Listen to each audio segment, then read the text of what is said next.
Ce sont deux autobiographies écrites par deux chanteurs. Oui, des chanteurs. Ils sont même produits à l'Olympia. Et ce qu'ils ont de commun, c'est que l'un et l'autre sont nés, comme dit l'un d'entre eux, dans un petit pays. Gaël Faye, celui-ci, est né au Burundi, et il intitule justement son livre Petit pays. Et celui-là, Corneille, est rwandais. Eh bien, il est né à Kigali, au Rwanda, aussi petit pays, voisin du premier.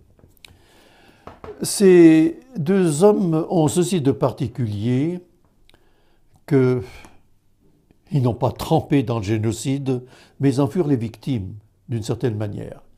Ils ont été pris dans ce mouvement terrible où toute une partie de leur famille a été massacrée, en tout cas pour Corneille, presque toute sa famille a été massacrée sous ses yeux, et pour Faye, eh bien c'est sa mère, c'est la famille de sa mère qui a disparu, et son père, qui était français, eh bien a aussi été tué. Bien.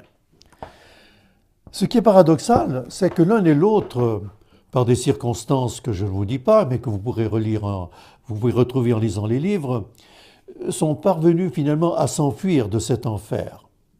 Et ils ont trouvé refuge dans nos pays, au Canada, en Allemagne, pour l'un ou pour l'autre.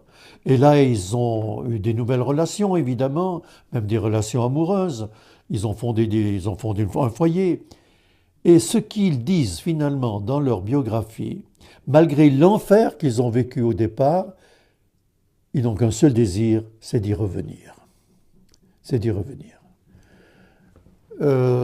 Cela m'a beaucoup surpris d'une certaine manière, mais cela ne m'étonne pas. Parce qu'il y a une leçon qui se dégage de ces deux livres.